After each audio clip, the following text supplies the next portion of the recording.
It's easy to look at a king and think you see the whole man. You see the crown. You see the castle, you see the adoring crowds, and with him, you saw the jumpsuit, the swagger, the sneer of the lip.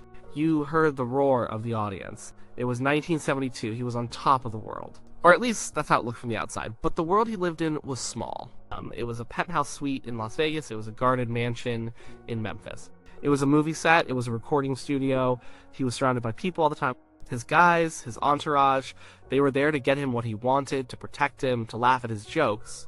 But being surrounded by people and being connected to people are two different things. He was profoundly alone. The Vegas years were a grind. The same show, night after night. The same songs. The energy was immense. A supernova on stage for an hour. Then, back to the quiet of the suite. Back to the bubble. He was a creature of routine and habit, but the routine was hollowing him out. He was an artist who had been turned into a product. A living, breathing jukebox of his own greatest hits. He was hungry for something real. Something that mattered. At home, things were not right. The fairy tale was crumbling. He had met his wife when she was just a girl. He had shaped her, molded her into his ideal woman. Or so he thought, but girls grow into women, and women want a life of their own. They want a partner, not a king to serve. She was tired of living in the bubble too. Her life was his life. Her schedule was his schedule. He would be up all night, sleep all day. The house was full of his friends, not hers. She was a beautiful object in a beautiful house, but she felt like she was suffocating. She needed to breathe her own air. He was not a good husband in many ways. He was the king, and he acted like it. He had his own ideas about how a wife should be, and he was not faithful.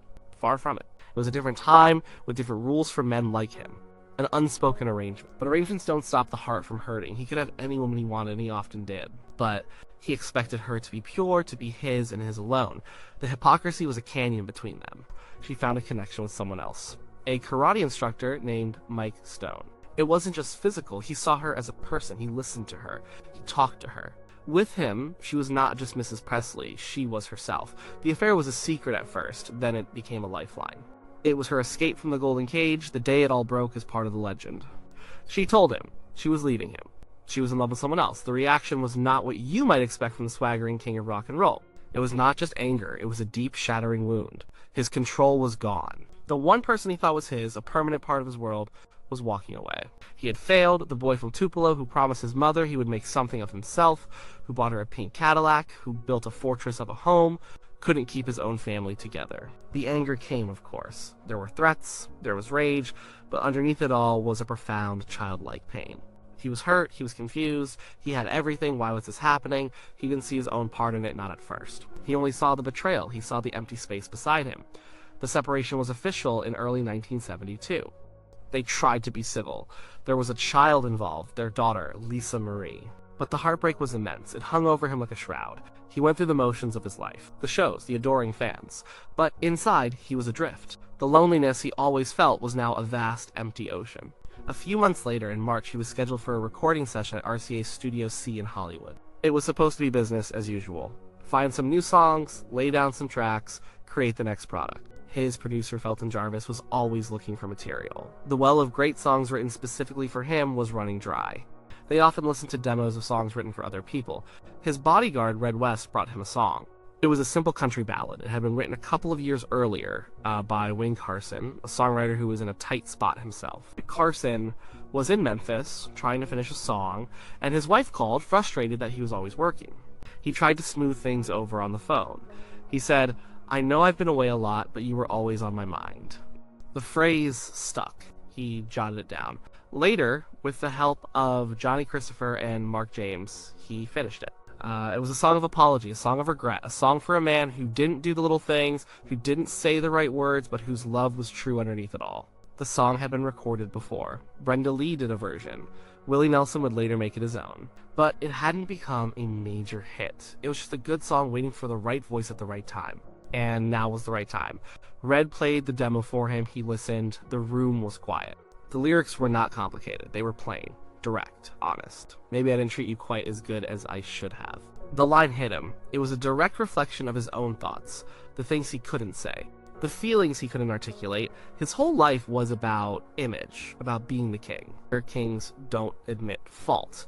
They don't show weakness, but in the quiet of his own mind, he knew. He knew he had taken her for granted. He knew he had failed. Maybe I didn't love you quite as often as I could have. He thought about the long nights on the road, the other women, the distance he created both physically and emotionally.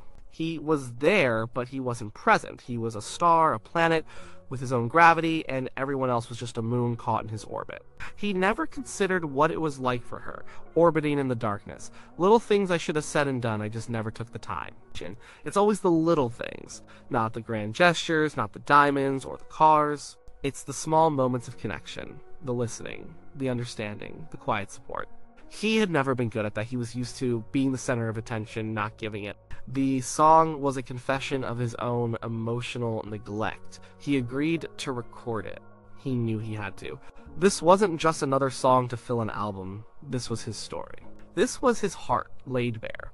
The session was on March 29th, 1972. The mood was somber. The usual studio banter was toned down. The musicians, his trusted TCB band, guys like James Burton on guitar and Ronnie Tutt on drums, could feel it.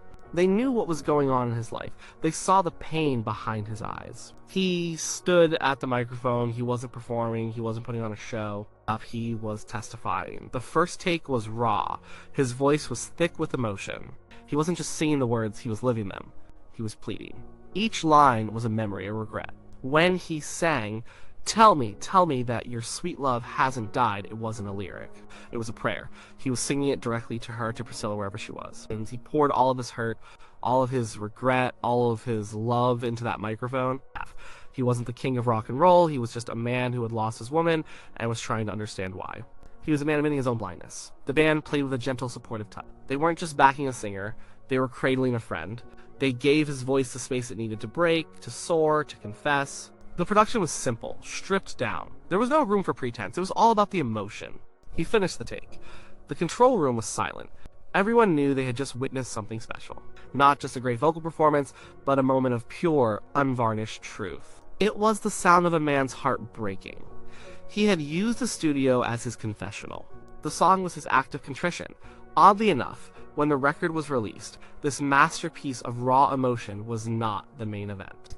It was the B-side. The A-side was a song called Separate Ways, a more on the nose track about a couple breaking up for the sake of their child. The record label thought that was the more commercial song, but history had other ideas. The DJs and the public flipped the record over, they heard the B-side, and they connected. They heard the truth in his voice. They heard the pain, the regret, the undying love. And it was a side of him they had never heard before. Not the rock and roller, not the movie star. Not the Vegas showman, it was the man. The song became an anthem for him. It was a staple of his live shows for the rest of his life. Every time he sang it, he was telling that story again. He was reliving that pain. And audiences felt it. They would be silent, many with tears in their eyes, as this larger-than-life icon showed them his human heart. He never got over her. They remained friends, connected by their daughter, but the romantic love, the family he had lost, haunted him. The song was his permanent monument to that loss.